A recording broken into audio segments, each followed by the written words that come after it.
stitch in the side. They go. Food? Eating?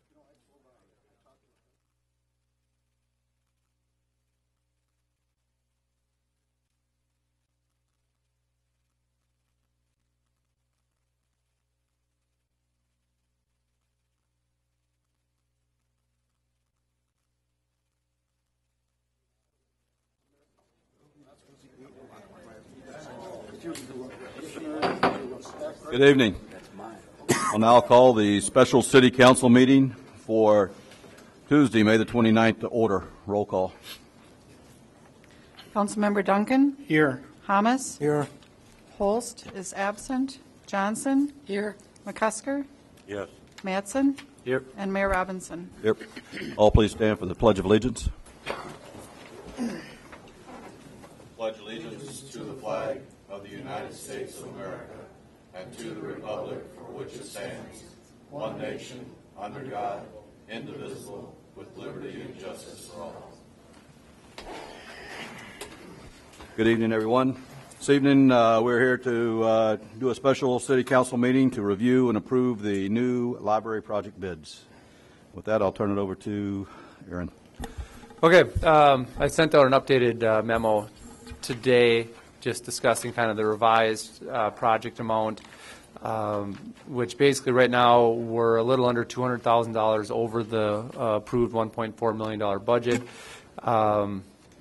There have been some reductions that were done since we sent out the original bid information last week.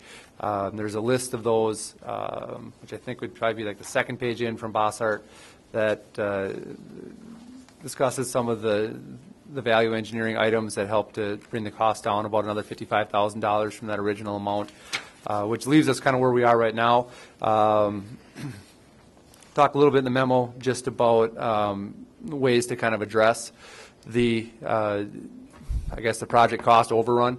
Talk about using some general fund reserves for a portion of the billing, and that would leave some money left that, depending on the situation, we would have to probably levy for starting in 2018 for those 5 years to pay our portion of it. Again, being out that far, it's a little hard to say exactly what we would have to do.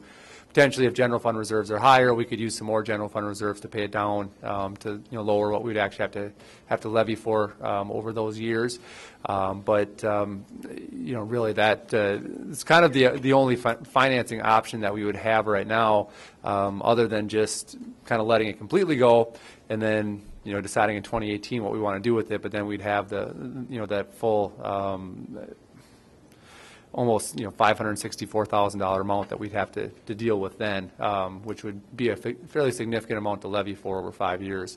So that's why I'm kind of recommending, if we're going to move forward with the project, we split it up, use some of the general fund reserves to help pay down the cost overrun, and then look at probably having to levy the rest over that 5-year period at the end of the bond term. Also included in the original memo, just some of the information that was done by SEH as far as evaluation of the existing library facility and costs associated with either with doing kind of the needed repairs and then just the overall repairs needed to kind of bring that building up to standards. So it's good to have that as a reference point. So we can, when we discuss how much we have to put in towards a new library, we also have to understand that if we don't move forward with this, we would probably have to address the issues in the existing library to some extent and put some money into that just to keep it usable. The exact amount we would need to do that potentially could be debatable, but we do know from the SEH report at least what will be needed to be done at some point in time. So basically tonight we will have Bossart come up, kind of run through the bids, talk about some of their items they identified to help reduce that cost, answer any questions that the council may have, and then ultimately we need the direction from the council on what they want to do as far as either moving forward with the project or not. Really, those are kind of unfortunately the only two options we have right now that the bids are in. So with that, I think we can turn over to Bossart and they can come up and run through some of the things with the bidding. Okay.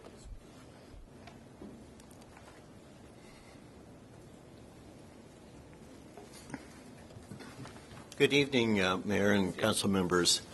Again, my name is Steve Kilmer with Bossar Corporation. I'm one of the principals of the firm, and tonight our project manager, Andy Hoffman, is going to go through the bids with you and talk about recommendations. Our project manager that you had seen here on a regular basis, he went off and got married, and he's on his honeymoon this evening. So anyway, with that, I'll let Andy start off. I've been working with Shane on this for about the past month and a half. So I've met a handful of you guys at the last building committee meeting. Tonight we are going for approval for the first 7 contracts. Basically, these are the ones that would be required to be awarded in order to keep the schedule moving forward and avoid any kind of winter conditions. We received 89 bids for 17 contracts, so we did have good bid coverage overall. Those bids resulted in a total cost, project cost with all the soft costs included, of $1.654 million. We did some value engineering and speaking with Gale and the contractors to come up with ideas that we could use to reduce that overall cost.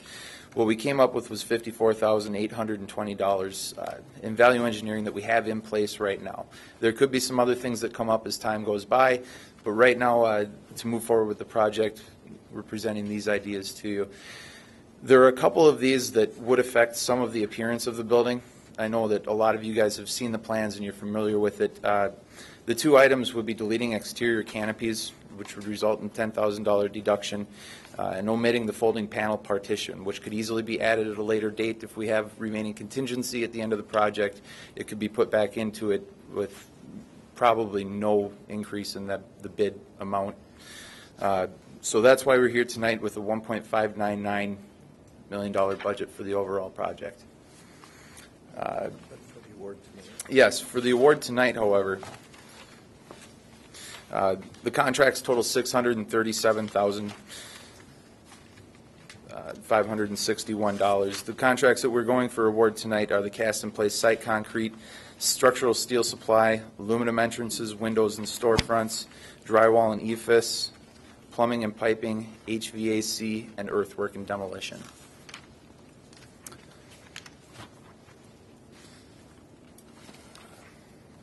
Do you have any questions? So, yeah, with that, we can open it As up. far as My question is, why were the bids that high? Well- I mean, all throughout this whole thing, everybody said, we'll probably come under, we have a good chance, we have all that stuff. Now, you come in and it's not there. Well, the last estimate that was presented was $1.563 million. With the value engineering taken into account, we're $35,000 over that. So when it went out to bid, when it was approved to go out to bid, we knew that it was over the $1.4 million. So we went forward hoping that we'd have more favorable outcome. We did have good bid results. It just wasn't good enough to get it down to the 1.4. I don't know. I don't believe, basically all along you've been saying, or people have been saying, no, it will come in. That was the group from the beginning, and everybody said, no, it really is going to look good and all that. It's like a slap in the face. Like one thing here is Aaron or somebody also said the contingency, taking that 60-some thousand in that. No, that's used a lot of times when the job is started of some things that got missed in that, not to take it beforehand. I mean, that doesn't make sense. Well, this number, this 1.599 does include $66,000 with the contingency, which goes I back know. to the city at the end of the project. I know, but I mean, there will be some, but Right. not, why take it right now? I mean, that doesn't make sense. Well, right now Why we're take it leaving out of, in. I know, but, or taking general funds. I think I'm against it. I'll tell you right now. Well, before we went out to bid, we presented the estimate to you. The council knew we were over budget at that time and gave us authorization to go out to bid. When the new bids came in now, just last week when we took bids, it came in $35,000 over. And the reason that is inflation is hitting the market right now. In the last 3 weeks, we're seeing a uptick on aluminum, glass, structural steel. We opened bids on 2 other projects, same situation. So we can't control the marketplace. No, I know, but Yep. And I think what happened is the original price, and when the council approved the project, we approved the $1.4 million mark. And that included basically donations committed, and then the city's $364,000 contribution to the project. Since then, as the process went on, we've been getting updates from the architect and construction manager talking about, well, price is up, and we knew that, but at the same time, we were so far into the process, it seemed to make the most sense. Let's bid it. We've been hearing that we're going to get possibly in-kind bids from contractors, instead of donations, those sort of things. We're hoping we can get it close to that 1.4. Unfortunately, none of that came about. The bids came in fairly close to what the construction manager and the engineer thought they would actually come in at. It's just that's more than the 1.4. Unfortunately, we were hoping it would come in under what they were thinking that the true bids would be at with in-kind, with the competitive market, whatever it would be, but none of that came about. So that's why we're here bringing it back to discuss the fact that we're definitely over that $1.4 million originally approved budget. There's something to be said. I'm not surprised that the bids are a little bit higher. I'm not surprised. I thought they might be. I'm disappointed, but I'm not surprised. The only thing that bothers me somewhat is what bothers several other council members, I think, is taking money from the general fund to cover these extra expenses. I'm not in favor of that. I always like to have a large cash reserve in the general fund to cover contingencies, such as $1 million for the interchange that we'll have to pay, and maybe a MnDOT bill or some other thing. It's nice to have the option of having the cash instead of having to put it on the bonding bill, but that bothers me somewhat. And Morris's idea about the contingency money also is a consideration too. The thing is, when you balance that off with the fact that we have to do the project anyway, I mean, we're going to have to do renovation if we don't do that.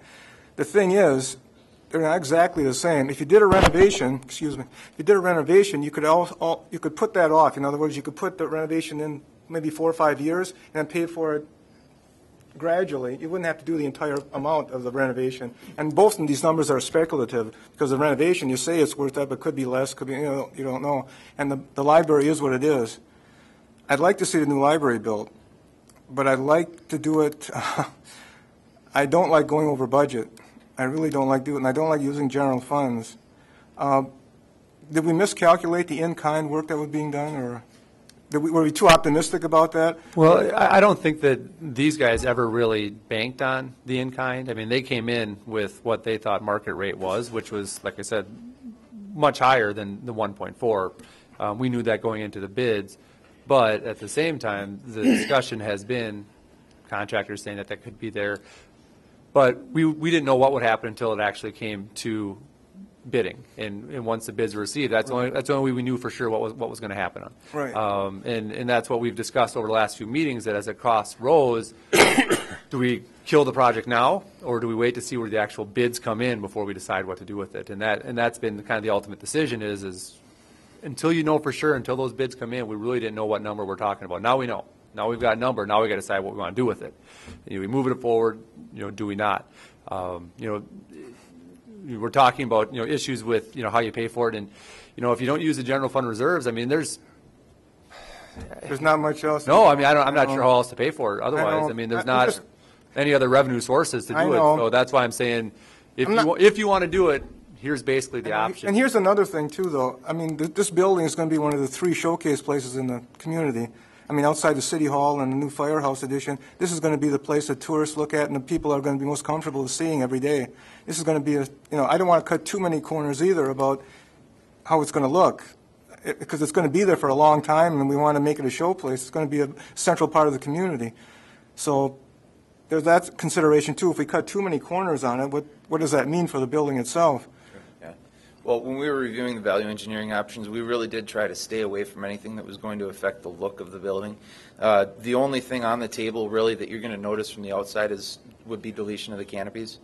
And that, again, is something that it could be taken out of contingency. So really, there are options out. I mean, if you're willing to use the contingency to purchase that, which I think wouldn't be a horrible idea, there is enough contingency to probably make that happen. Nothing would be compromised in safety and quality and maintenance on it. No. Some of these are door hardware changes, finishes, but nothing that would really affect like a different version of the same tile, things of that nature that really you're not going to ever notice when you're walking through the building or standing outside of it. What about the windows now? You were using originally was a thicker aluminum or? Yeah, that is one of the options that's on the table in here. Yeah, switching to a 4.5-inch aluminum instead of a 6-inch, I believe was what the dimensions were, which, I mean, if you're looking at the building, not knowing that it was ever changed, you would never know that anything had ever happened there. What's the better part to have a 6-inch versus 4.5? The 6-inch set. Yeah. The 6-inch sets the frame of glass further back in the window. Right. It's not going to be aesthetic. To the normal person, it really won't be a obvious piece, so I thought the 4-inch was a good compromise. I am going to say I think we should look at the canopies and discuss that if you want to consider value engineering, because it will have an effect on the user. So if we take out the covers, if we take out the canopies over the door, we should just look at the elevations and make sure that that's what you'd like to do. I think you had Yeah, I do have drawings. some drawings, Some so you can samples. see what the canopies and the operable partition look like. You know, the canopies there, did somebody on the library staff or the foundation group, were they the ones There is. that liked the canopies, or did you just add this in there as a touch, or how did the canopies come about to start with? Was there some kind of a better shading for the building, or? No, Leroy, that's a good suggestion, a good question, though. It was more for when you come out the door, you're not immediately in the rain. It was just a small canopy over the entry. So aesthetically, I don't think the building's going to change. It's more of a comfort thing. When you walk out the door, you're in the exterior. And you know, that's a $10,000 savings, and it's a good decision point whichever way you go, because it could be added later. I just don't want to miss that. It's going to make a little bit of a change to the entry and to the rear for comfort. Did the design people, though, that were on the foundation or something, did they like this or want this, or how did the canopy come about? Ellen, it's been a part of since you've left, Leroy, it's been during the committee meetings. We've looked at, there was one drawing where we had 4 different canopy options for the front of the building, and they voted on one. Okay. So it was a discussion point that And we that's had. in the main entry mostly, or is that like over every? One is that, you can't really see from this rendering, one is on the front entry, there's a small canopy, and then there's 2 at the rear that cover the 2 rear doors. Right. Okay, thank you. Another question is, as we started getting these bids in, and you're saying it started going over cost, why at that point couldn't we look at maybe going smaller to get it down to 1.4 million? I mean, same look, same everything, but just a little bit smaller floor space to get in the same thing. You know, I don't think we had enough options, you know, when they said, okay, reductions. And when we started saying, hey, we need to look at reductions, we only got minor things in here. I mean, these are nothing. Right. I mean, you need to be looking at hard design when we start looking at making cuts to get it down in budget. I just don't think it was done. Well, Mayor, during the building committee meetings, ideas were brought up for value engineering, and in fact, we had talked to Aaron. The building committee knew we were running over $1.4 million, and there was discussions about cutting the square footage back.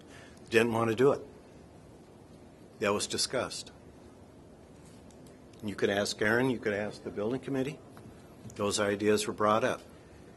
Yeah, it was the building committee's opinion that this was the square footage that would meet the needs of the library, and anything smaller than that wouldn't be meeting the needs, so it probably would not be worth the investment then to do the project. Now, whether that's acceptable or not, I don't know. I mean, that now that we're in over budget, I would assume the conversation probably should be reopened. That if we want a smaller size, would that result in savings, and can we do that now, or how would that work if we decided to cut off whatever it estimated it would take to get it down to 1.4? Is that a possibility at this time in the project, or is it someplace too late close to now? that. All right, yeah, someplace in the ballpark at least. Yes, it is feasible. And it was a discussion point, and it still could be. It'll change schedule. I guess, Justin's moved out, but yeah, we can go back and look at a smaller building. Would we have to redo bids and all those sort of things, or can we adjust to what we have now? No, you have to read that. Instead of doing that, could we just rebid some of these and get the price down on them? Or is that would that be a reasonable thing, or would that shove it back too far? We are right now definitely taking a strong look at rebidding the electrical contract.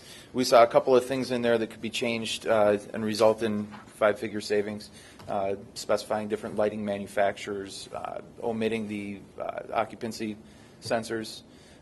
There will be, conservatively, we're saying that would be a $15,000 savings. Okay. So right now, we are definitely looking at rebidding that. There were some discrepancies between some of the bids I noticed. Some were really low, fairly low, and some were really, from some of the, you wonder if they were on the same project, you know what I mean? Yeah, definitely. And, we've reviewed all the bids, or, well, not all of them. We've got a couple of the finishing to go through, but they're all really closely clumped. We did find one contractor who had omitted something from their bid, and they wanted to leave it out. It was one where the guy was substantially low, and we didn't include him in this budget because he's not going to take the contract. Well, obviously, yeah. Right. So, we did go through all the bids, and we found the responsible bidders, even when they were sometimes somewhat lower than anyone else. Do you think if we rebid the bigger parts, it would save us, I wonder how much it would save us in the long run on it? We did have good bid coverage. We did have pretty good coverage. We averaged, what's 89 bids on 17 contracts is a little over 5 bids per contract on average. That's pretty good bid coverage. A lot of times you don't see it quite that good. Well, I was wondering about, the bid coverage was fine. I was just wondering if people know what, they've adjusted themselves to what's going to happen now. They know the bids now. If they redo, if they rethink some of their bids. I don't know if that happens. I'm not an expert in it. I don't know if this happens, but you know what I mean? Somebody says, well, maybe we can do it for 10 grand less or 15 or something. Yeah. Maybe not. It's tricky. The tough part of that is a lot of these, the contracts that are before you tonight, those, I think it's 6, 7 contracts, those are the contracts that we would need to get awarded quickly to meet the schedule that's been kind of put in place. If you delay those contracts specifically, not speaking about the other ones, you could get into winter conditions, which can often outweigh any benefit of doing a rebid. It'd be like spending dollars to save dimes in some circumstances. Well, while I think we're all a little disappointed the bids are a little higher than we wanted, we got a little spoiled in some of our last few projects we've done within the city seem to have always come in under bid, so we've been a little spoiled in that aspect. We spent a lot of money. I'm going to say it was spoiled. Well, I know what you mean. Still, yeah, it I know was what you savings mean. over what we thought. But you got to go back to what we're looking at. If we were going to repair the existing library, we'd be spending approximately the same amount of money as a city for the minimum repairs as we would with this. No, I don't think that's a great idea, but the money part you can argue about. But you're right, it would cost us a great deal of money to repair the present facility. That's true. Right. So I don't see any other way. I know Aaron's looked pretty hard at these numbers, and I know, Phil, I know you're real skeptical of taking money out of the general fund, but we would still, even if we were to do that with this $258,000 for now, we're still at the upper end of what the state recommends to keeping our fund balance at. Taking into account, we know we got the interchange in that. I think the south of town, though, I think we're going to have some dollars. There's some potential dollars there, later on, So we got to look at that. I did talk to Aaron before this about the MnDOT project and the MnDOT bill that Phil mentioned. And, a while back, we guaranteed $2 million for the interchange. Well, at this point, we're only going to pay for part of the interchange. We're not paying for the whole thing anymore. And so that's going to leave funds there to take care of that MnDOT bill that actually that our predecessors left us somehow, and that we're going to have to take care of. And the second part of that project out there probably may not happen in 2019, like it's already said. It may be later. At that point, then we can worry about that amount that we may have to use to do that, and we can still pay the MnDOT bill without having to dip into any more general fund reserves or anything. Is that not correct, Eric? Yeah, we had anticipated the $2 million as our share for the interchange project, and we have $1 million already set aside in the general fund, and then we also have basically $1 million in TIF funds set aside for it as well. Our estimated cost right now, after MnDOT has decided that they won't allow us to commit our full share up front, is about $1.4 million, a little under that. We don't anticipate that should change very much, so that would leave us roughly $600,000 left. That was to be used towards that Phase 2 portion of the project, if and when that happens. So if we would use that money for, say, the MnDOT bill or a portion of it for that, we would have the funds on hand to do it. Now, when that Phase 2 happens, we'd have to look at addressing how do we pay for it then, but MnDOT has said repeatedly there's no guarantee of the Phase 2. It's in their plan softly right now in 2019. If traffic counts don't justify, if there doesn't seem to be an apparent need, it could get pushed off even further. So we don't know exactly for when we would if or when we would need that money for that Phase 2. So, the way it looks now, we can address most of these issues with the cash that we have on hand. Now, when you talk about that south area and the interchange coming in, any utility extensions we'll have to do, most often will be, assessed a certain percentage, city paying a certain percentage, those sort of things, but those are going to be project driven. It really is going to depend on, if a development comes in, they need utilities on that south side of the new interchange, then we have to kind of look at that and then, determine how we get them there, what the cost is, how much we assess, how much we pay, those sort of things. I mean, we do know that we're going to have to take a look at, say, the 318th Street improvement as part of the interchange project for the hospital. We don't know for sure what that number is yet. We just don't. That study's going on right now. That's going to be an expense. That's going to come up. What that number is, we're not sure. How we're going to pay for that, we're not sure. Just because we would have to structure it with Mayo, since it would be definitely benefiting them most. There's adjacent property owners as well who would benefit from it, although they don't necessarily want it now or want to pay for it now. And then the city, of course, would probably have to have some involvement with that. But again, that's something that unfortunately, as the project develops, we just don't have those numbers yet. That engineering study is going on at the same time the County 24 extension is going on. So when kind of those numbers come about, we'll have the 318th numbers as well.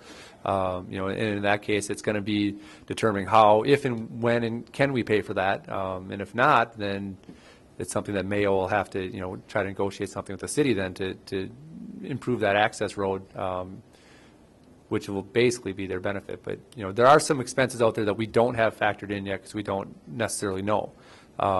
So there's always a risk when you use general fund money that could we use it for something else later? Of course. I mean, there's always potentially needs. But from what we know as far as numbers right now, we have everything on hand to cover. But again, with this, we had talked about 2018 through 2022 or whatever it would be, 2023, when we with the bonds for this library project, we were going to pay our portion, at the last 5 years, and we were thinking at that time we may just use the general fund reserves and pay our full share, not to worry about it. Well, if we use them for this overrun, we are going to have to levy something over that time period to pay for it.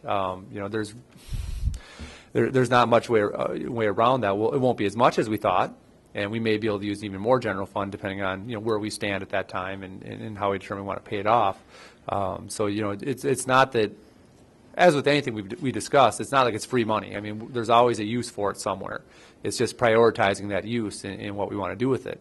Now, will using it have a direct impact on levy this year, or levy next year, the following year, year after that? No, but at some point, 2018, things like that, when it comes around, we will have to address some of these things and look at potentially raising levies at that time to cover it. No guarantee, because who knows what's going on overall in the city as a whole at that time. But we do need to know that at some point there will be expenses out there that we'll have to levy for and cover, including a portion of this project potentially. Now, if we were to approve this, at least the contracts we have to tonight, you guys would still be working on ways to, as you talked about, the electrical. Yes. And the other remaining, I don't know how many other remaining contracts there are, 9 or 10 more. We do have several, well, more than several value engineering options that we are pursuing, getting pricing from contractors, running them by Gale, because we need to make sure that architecturally, structurally, it's all things that can be done. But there are other options that are still pending, yes. These are the ones that have been firmed up to date, but there are more out there. Now, you talked about the exterior canopies, potentially, if we go with that, save 10,000.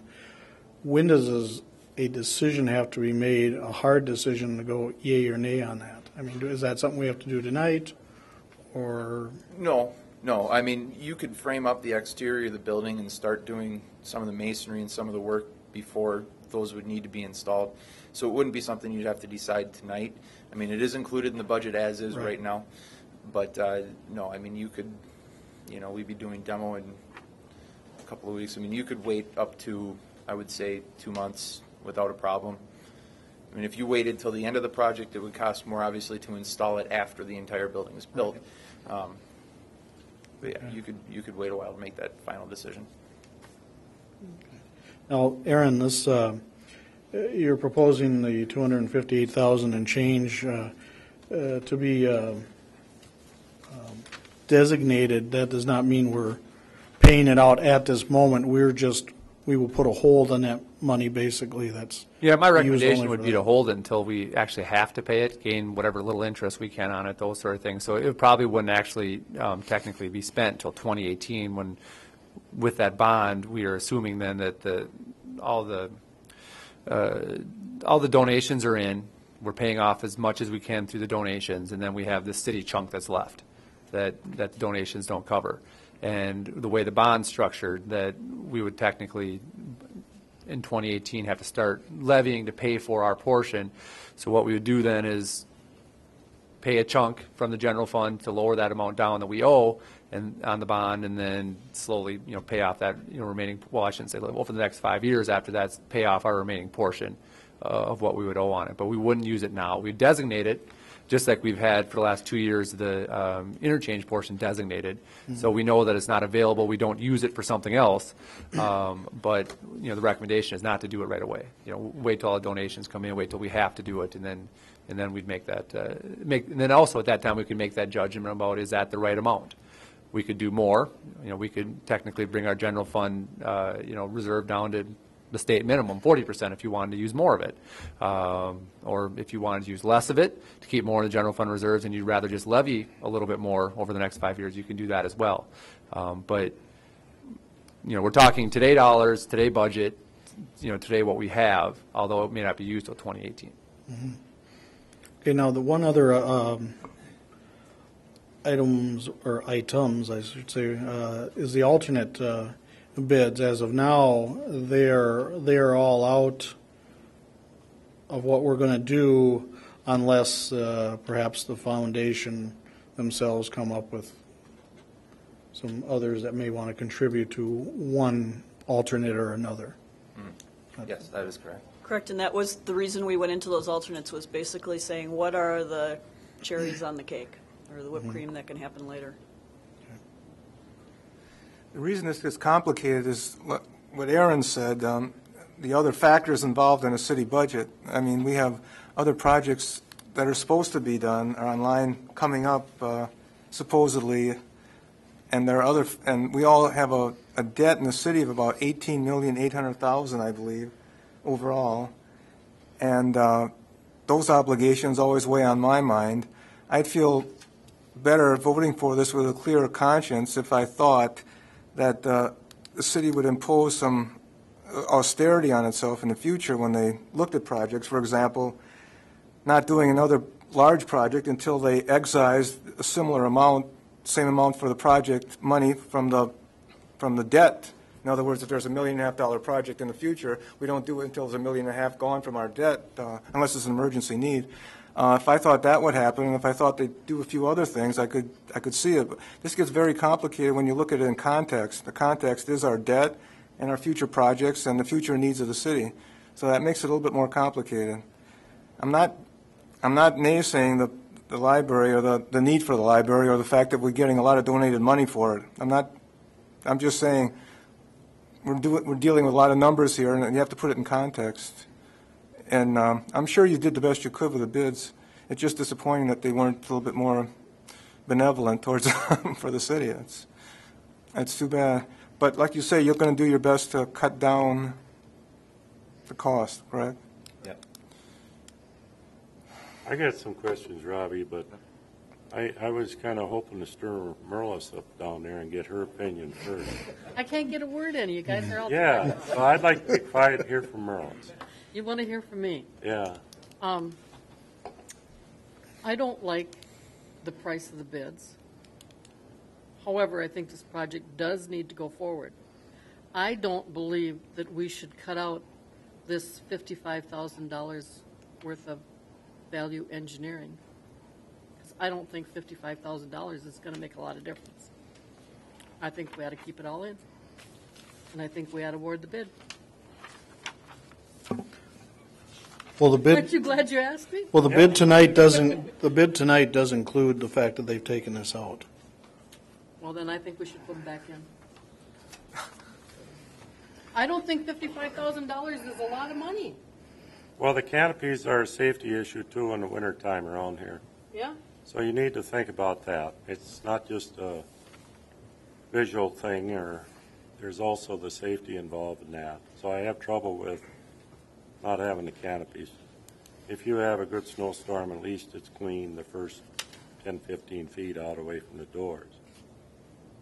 But I do have some other questions, Robbie, that I would like to just throw out there, and I guess I don't know what the answers are, and I don't know if I'm referring to them or mostly Aaron. The one thing I have concerned about is that when I started out with the project, we went mostly by a Wisconsin project that was done at a library over there. They spent a lot of time getting ideas from that. I always heard that the 1.4 million was it, and that's what it was going to be. I never heard any prices on a 5,500 square foot building or 65 or 75. I never heard that considered. So it's always been revolved around they would make this work with 1.4 million. The other thing I'm wondering is it sounds, I can't quite figure out how you could get these bids and you could already go back and get some adjustments or some changes when I thought the council was going to do the accepting of the bids to start with.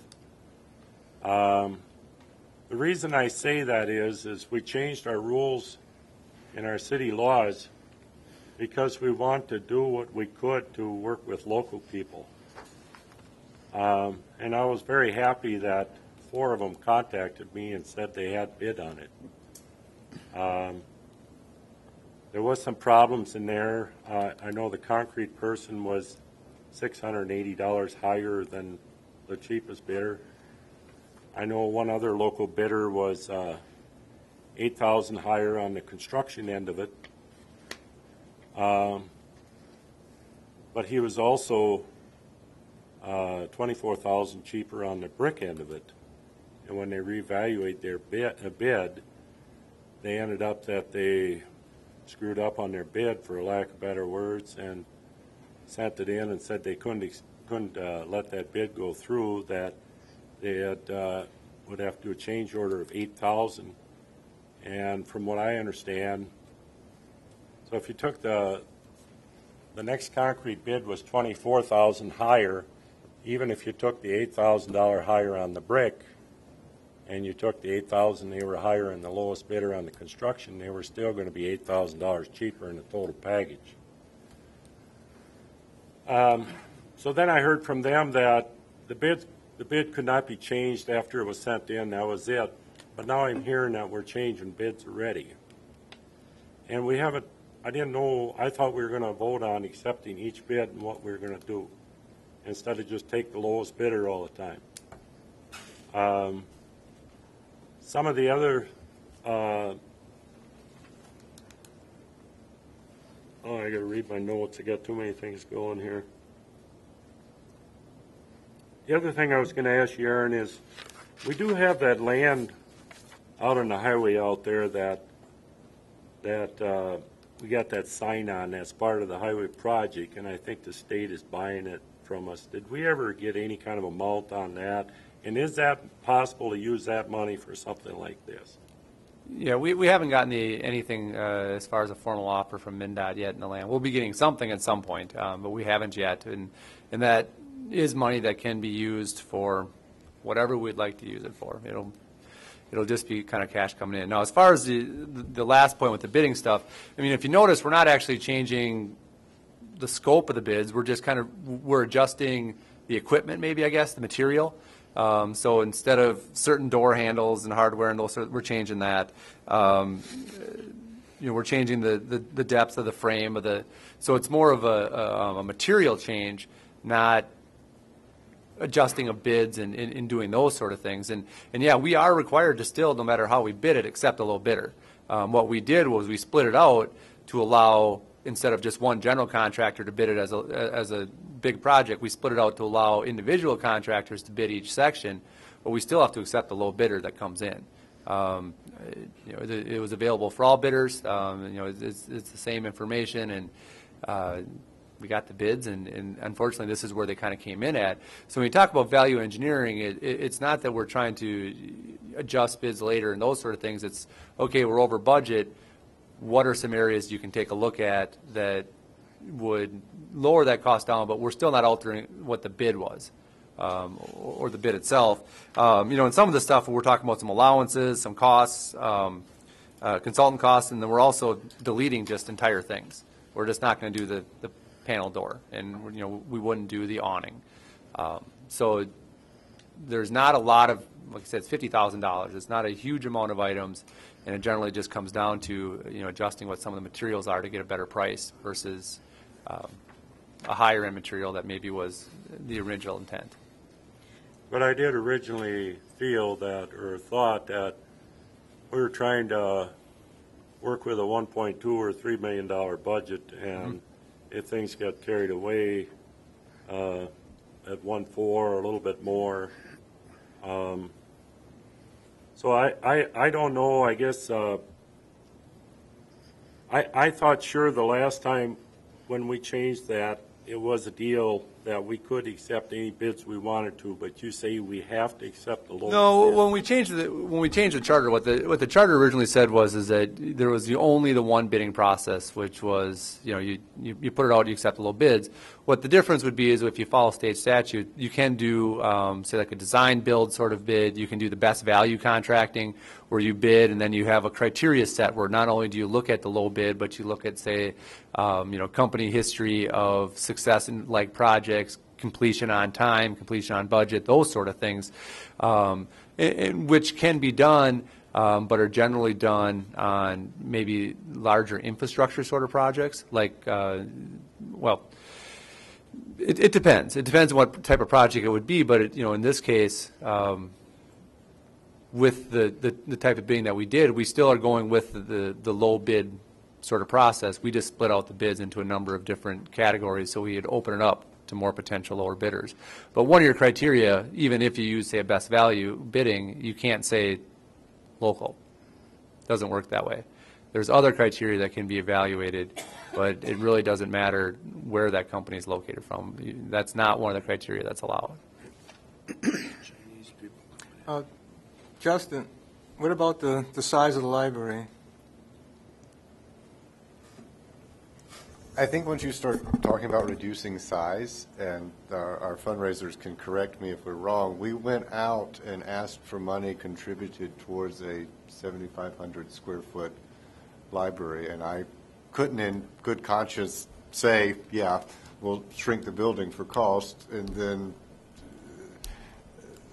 that's somewhat false advertising, because throughout the entire process of fundraising, it was 7,500 square feet. And I guess if I had invested my money in a project and it turned out to be 6,000 square feet, I probably would think twice about fulfilling my pledge, because at that point, the game has changed. Would I be correct in saying that? Justin, that's an excellent point. We do have to consider all the wonderful people that have made the donations that are paying for the vast majority of this, even with the additional funds, and we got to take them into account also. I'd like to comment also on the original library that the foundation had looked at, which was the Roberts, Wisconsin Library. And I have to say, because Shane isn't here, but I've worked with the committee through the entire process, they've taken some serious cost-cutting measures, and I don't think that you're going to see the level of, that building had brick on all four sides. That building had quite a bit of interior finish. The committee has continued to value engineer interior finishes out. 3 sides of the building are an exterior insulation finish system now, instead of using brick all the way around. We've kind of left the facade and put the money there and given respect to the streetscape. We have the shell inside with a clear story, and we have the 7,500 square feet. The fireplace is an add cost, amenities like the clock and Paneling. The carpet was reduced down in cost after one of our value engineerings. I'm going on and on, but what I'm saying is I believe the committee has made an earnest effort to make selections that were of good value. And that $1.4 million library in Roberts, Wisconsin was built how many years ago? How can we, in good conscience, figure that our library today is going to be $1.4 million? Everything else has gone up. It has, Except but for wages. this is what they were saying, though. I mean, they kept saying 1.4, 1.4. That's what we were hoping for. No, that's what they were saying in the beginning and all through, quite a bit on the way through. But when we let the bids go, when we said we would go out for bid, it was not at 1.4 million. Hey, Aaron, how much reserve did we have in there? Did we have like a 5 or a 10% reserve for costs that we didn't plan on? 66,000. How much? 66,000. In contingency. So I mean, that's kind of a small amount too. If things don't go quite right or something happens in there. I think this. I agree with what everybody says up here. I agree with Merla says too. I don't like the idea of spending $1.4 million and then you're quibbling over whether you should put a toothpaste holder in there or something. This is a lot of money. I don't like the idea that it went 200,000 over. I think it's a problem for us to figure that out. I think it does hurt our budget or other things. I guess it just got to this point, and somehow we just got to work with it. I don't like it, but I really don't have any answers here what to do with it. The only other thing I thought about was, did the foundation have any options of that they thought they could raise more money, or is this just flat out done and this is what we got to work with? I'm not exactly sure as far as, I don't want to answer for the foundation, but, I think in the discussions that we've had leading up to this point, they came to us when they felt they've kind of fully reached the potential of their donor pool. And there's always potential for maybe more to come in the future. But, for the most part, the $1 million+ they raised is a significant amount within our community. And it is difficult to try to come back and get another 200,000 out of that. I mean, honestly, $1 million+ is very impressive. I mean, it's a large amount of money to be donated towards a project, and for them to go back and seek, in this case, an additional $200,000 to $250,000 more, I think would be difficult. I mean, you never know. Maybe some late amounts will come in now, when people see the projects over, those sort of things. But I don't, and I think, with the fundraising consultant they used, I think it's fairly clear that, we've probably hit maybe even more than what could be expected from a community of our size, and the resources that are available to the people to donate. So I'm not sure that you would want to rely on more coming in from the outside. I think the $1 million+ is probably what we should bank on, what we have kind of committed and on hand, and not expect more. I think it would be a slap in the face to everybody that donated to this library if we don't go through with it. And I would agree. I think we've got to move forward. I would like to reconsider, maybe not tonight, but before the 2 months go by on the canopies, that might be more of an issue, but I believe we should go forward with what staff has recommended. And I don't think we should do the reduction, that $55,000 reduction. I don't think we should do it. Well, that's why I said the canopy we may want to consider, but for now, do what we got in place. We can still change some of that. Right, we other can make stuff. some decisions, and some of these things too aren't really changes. I mean, we have a allowance reduction for $5,000, some budgeted testing costs when the proposals came in under. Those aren't changes, those are just, things are cheaper, so we don't need as much, say an allowance, or our testing costs were lower. And some of these other items, I would assume where they are changes, we would have some time to make a final decision on those since they seem to be all finished more than construction. Yeah, basically, the things that need to move forward to keep it on schedule would be the demolition of the existing building, and we'd need to get the steel fabrication contractor to procure his steel. Those would be the two most critical. Well, we've got a list of how many to approve tonight. Seven? Yeah. So now, out of those 7, are any of those value engineering items in those 7 bids? Yes, the 840 aluminum entrances and storefronts, they've got, I believe there's a couple of $1,000s. Nothing terribly substantial, but still, let's see here, 2,800. Which numbers are those? That That's would be 6 and 7? 6 and 7. Yes. 6 and So 7. tonight, if the council wanted to move forward with approving the contracts that we have in front of us, they would have to decide on the value engineering items 6 and 7, whether to include those or not.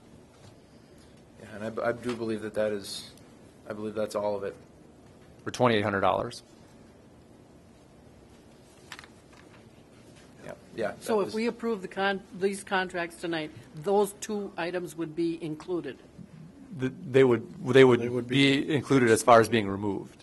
They're already removed? right, the contracts we have presented already have 6 and 7 removed, correct? Well, yeah, that's how it's reflected on the second page of that budget summary where you show the So value if you'd engineering. want to move forward with the contracts, then you would have to vote also to put back in 6 and 7 for $2,800.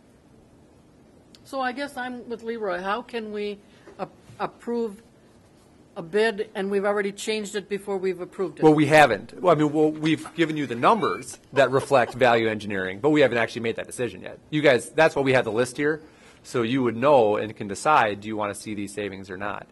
When you get up to we're over budget, we're looking. So how did they bid this contract? They bid with these 2 items in there, correct? They did. Okay. How can we accept this bid and take those 2 out? The contract would be written for the amount that it was bid for, Okay? but there would be a change order issued once the contract was awarded. Gotcha. And we've gotten this pricing in writing, and everything has been firmed up, so it's a fact. It just would have to go through as a change order. And kind of to get back, Leroy, you had mentioned I know the contractor that you were talking about, masonry contract is what they bid. And we can't award that one because it'd be a violation of bid law to write them a change order for something that is supposed to be included in the contract. Steve could talk a lot more about the bidding laws, but that would be a violation of bid law. I understand that, but it's also I never quite know how the bids work, because to me it's a violation to just turn in a low bid to get it and then make adjustments afterwards. Right. It isn't any more fair than having all the bids out there and being able to go with the bids you want. Also, I'd like to point out, Aaron, that the biggest concern I have now after this situation is that part of the reason we changed them rules last time is that, and I'm not going to use any names, but we got into a bad contracting experience with somebody, we wanted the option to be able to turn that down if that would have came up again. And now in this situation, you say we have to accept the lowest bid. So I don't know that we changed anything by changing these rules before to try to make it better. Leroy, maybe I could talk on that a little bit. On the public bid laws, the city council has a right to reject any and all bids. So, for example, if you had a contractor that worked for the city of Cannon Falls and you had a big problem with him and he bid on this project, you could reject his bid. You just have a sufficient reason. Absolutely, you could reject. That's There's a state law. sufficient That's reason state for it, right? bid guidelines for public bids. You need a sufficient reason that Yes, you have to have a sufficient reason, so you'd have to prove that you had a bad issue with him or prove that he had done previous work for the city of Cannon Falls. So you wouldn't have to accept that bid.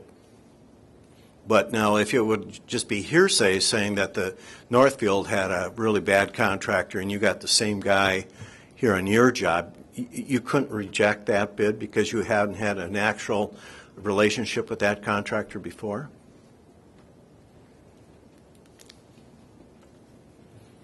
That's the state guidelines for public bids? Yeah, I understand all that. But sometimes there's a little fog in there of what really is fair. Is there any other discussion? No, I would like to make a motion to approve the bids. Second.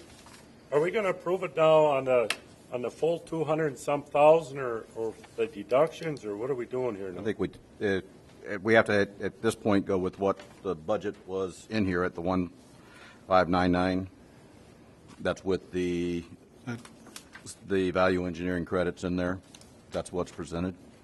Oh, so they're taken out? Well, I mean, you can decide on those. So basically, if you look at the one that's the letter that's dated May 25th, basically what we're asking for approval for tonight is those contracts. So there's 7 contracts there, and what we're requesting is the approval of those 7 bids and those 7 contracts. Now, As bid. as bid, if you wanted to also do any sort of value engineering reductions, then we'd also have to approve 6 and 7, because those are included in one of these contracts. Right. If you don't want to, then you don't have to do anything with it, because they bid it. We don't have to approve the value engineering or anything like that. We're just approving the bids as bid. If you wanted to do the value engineering for these bids, then we'd have to also improve the items 6 and 7 on that value engineering sheet. Now, as the future bids come, we can address 1, 2, 3, 4, 5, 8, 9, 10. And So- decide at that time. With my motion, if I'm okay with the change in the aluminum frames and the profile, framing profile, I want to add 6 and 7 to that. Right, correct? Yep, we want to add 6 and 7 to that as well. If you No. don't, if you want to leave them alone, if you Leave it didn't, alone. if you wanted to just leave it, then just vote to approve the contracts. Wow, this has got complicated. There's 2 things. So I guess the first thing is, if you vote to approve the contracts, if you want to approve the contracts. Once those are approved, we'll look at the value engineering list and decide if you want to approve any of those items on that list that we need to tonight, which would be 6 and 7. Two-step process. We'll go 2 steps. Okay. First step would be you approve Okay, these well, 7 as bid. Then my initial motion will stand. So we have a motion by Bill, a second by Merle, to approve the contracts as written, the 7 contracts as bid, which I think comes out to 1.654411. Is that not correct? Correct. Okay. All those in favor? Aye. Aye. Opposed? Me. The ayes have it. Everybody but Morris. Monday. Morris, yep.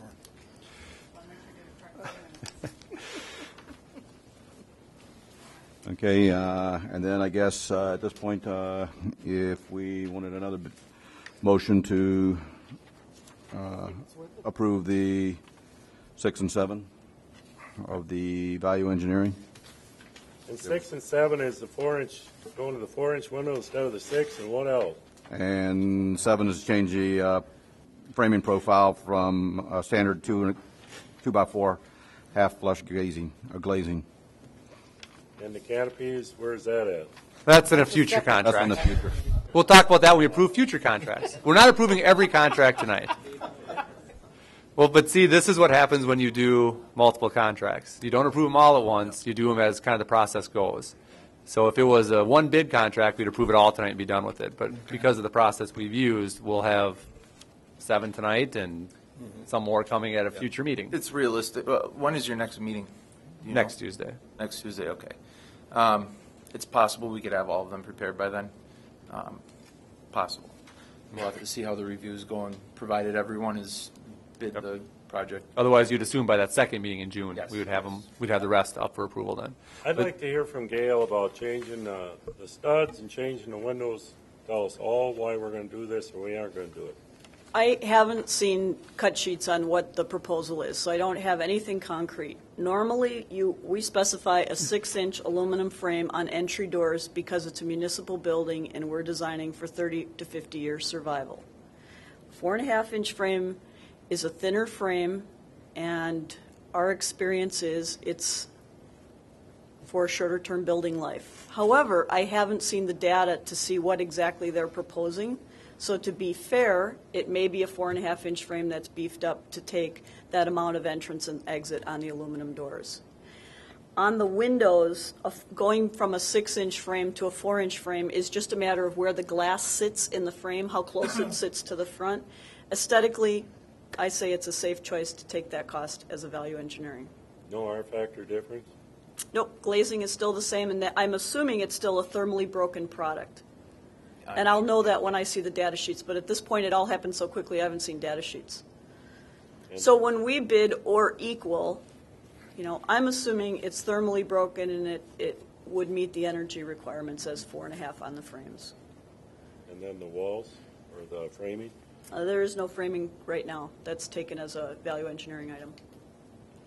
Well, the aluminum framing profile to the standard 2-inch by 4.5. But that's for the windows, What for the were glaze. the two numbers Yeah. again, Aaron?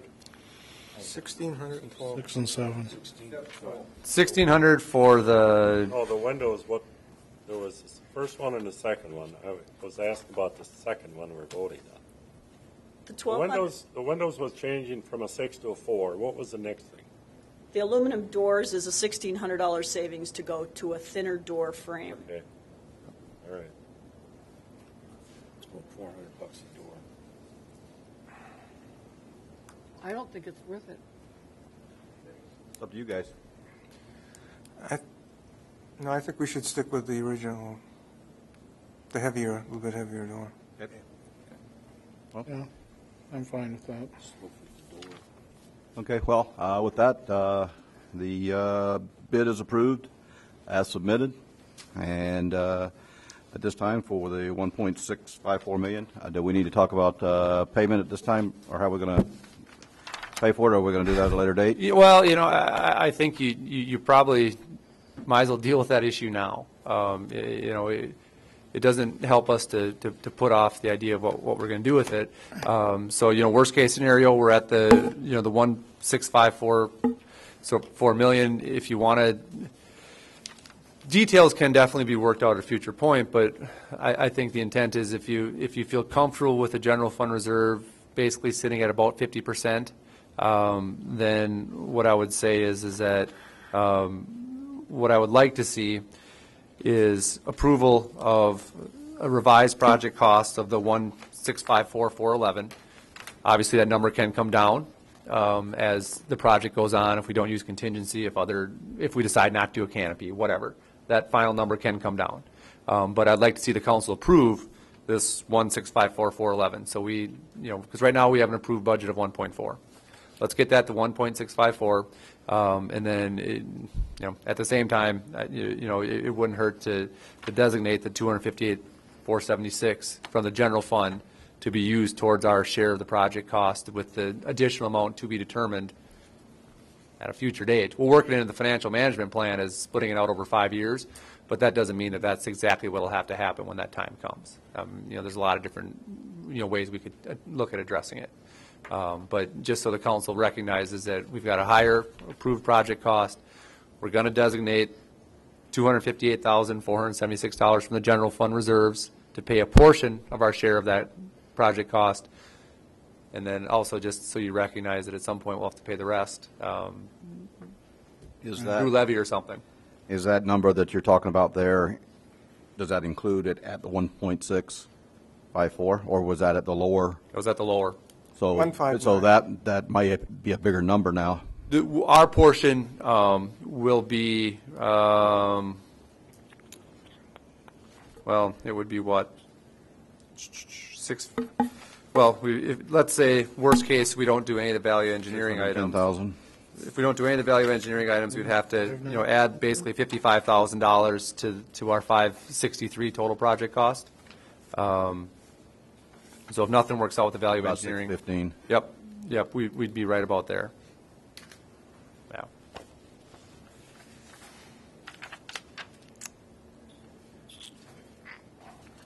Okay, Is the general fund the only source? Are Well, there any capital Well, there are some potential TIF money available. or capital improvement? so the general fund's never the only source.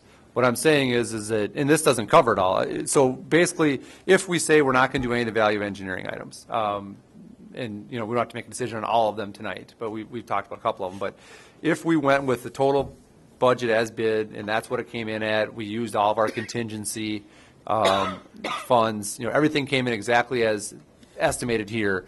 The 1,654,411 is what our final cost is.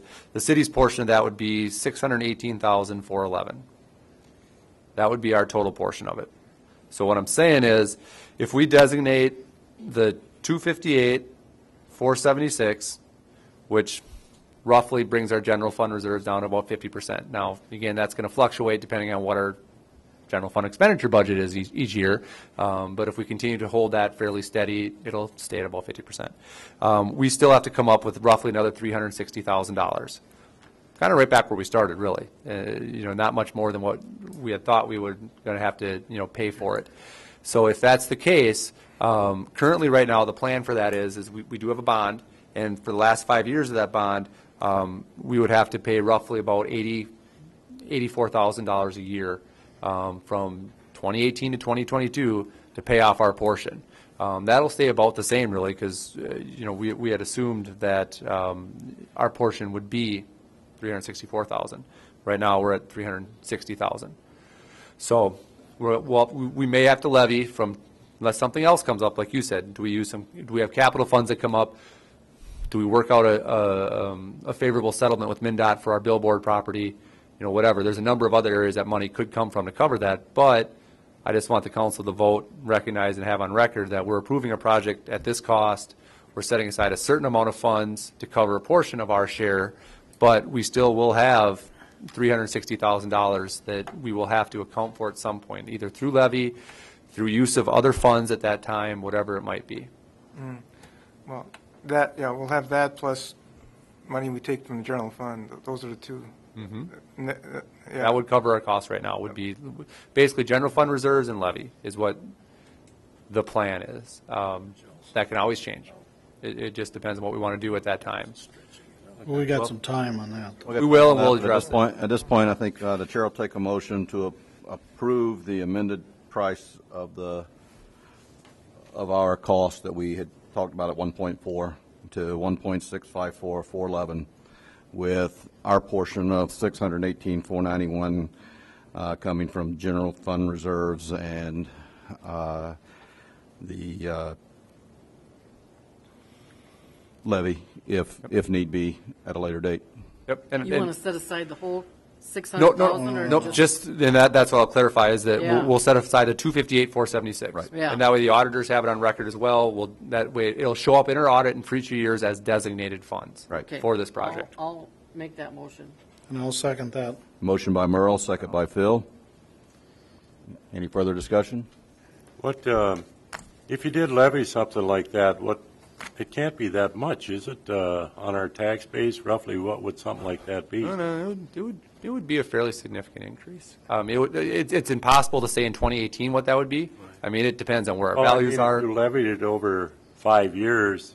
But $84,000 in addition to our other levy is going to be a decent increase. I mean, it's not unmanageable by any means. I mean, any new project right now that we do, you're seeing roughly a levy increase of $100,000. I mean, when you have to take a look at it, so it wouldn't be anything that wouldn't be manageable, but it would be obviously an increase. Now, do you offset that with other savings in the budget? That's what we've done. This year we had our first year of the West Side 1 project payments, bond payments on the books, but we didn't raise our levy. We actually lowered our levy by 1.7% because we found savings in other areas to offset the increase we had to do for the West Side project. So could that happen in 2018 when we have to potentially levy for this? Yes. If it doesn't, then we would have an increase, but it would be also a short-term increase. 5 years, that would fall off. Well, the problem I have with it is that I think we almost have to do it this way, but if you turn around and Justin found some kind of grant that is available, you can't get the grant and say, well, we paid for this, so we're going to stick it in the general fund. It never works. Well, no, but we also haven't paid for this yet. I mean, we won't be paying our portion until 2018. So I'm just saying is, it always has to seem to get so complicated. I don't quite understand it. And the next thing is going to be, we get an offer from the state on the land out there. Yes. And then I come to you and say, okay, let's use that money to pay off that so we don't have to take it out of the general fund. And now you turn around and say, well, you took it out of the general fund, so now we can't do nothing. I'm just asking this stuff, trying to prevent something. Well, and so you know, this council can't bind future council. So if in 2018 we have a different council up here, they can say, well, just because we had this money designated, this $258,476, we decided we want to pay for it differently. They can undesignate that money and decide to levy for the whole thing if they want to. Or they can look at refinancing the bond and extending it out for another 10 years and spreading that cost out over a longer period. What we're just doing now is making sure that we're on record saying we approve the project at this cost. We know it's going to cost us this much money. We know that we have to pay, our share is going to be this portion. Our plan is to pay a portion of it from the general fund reserves and the other portion, as of now, from tax levy. But again, you would hope it's the same council, but you never know. It's a while out. So if we have a new council, they can totally change that plan. But for us, we can plan now. Linnell and I can prepare the financial management plan that shows this in future years. The auditors know that when they do our audit next year, they will show this money as designated towards our portion of the library project. All those things will be reflected then. So when we look at our finances and future councils look, there's a clear record of what our intentions were, and that we weren't just doing this, going into a blind saying, well, somebody will figure it out someday. That we actually have a plan in place to pay for it. And that we've considered the options. We know that we have a future obligation, and we intend to pay that obligation, and here's how.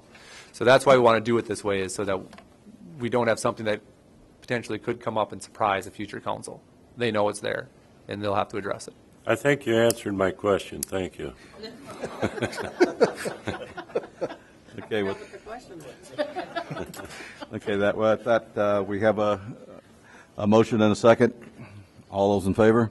Aye. Aye. Opposed? Carries. I'd just like to say before we close tonight, great job by the Library Foundation, the building committee, and everybody that worked on this project. It's a tough decision in today's economy to do the things, but raising the money and doing the things that you guys did for the city of Cannon Falls and for the constituents around, I would like to say thank you for a job well done. I think everybody's looking forward to seeing what the final outcome is going to be and how it looks when it's all said and done. Sometimes we get up here and we're looking at the city's dollars and everybody's dollars, that we have to look at. And, there's the devil's advocate, and then there's everything else that comes into play when you start looking at this, because you have to look at everything. And so just to like to say thanks to the council and everybody for the job that they did getting this project to this point. This time, Chair will take a motion to adjourn. So moved. Second.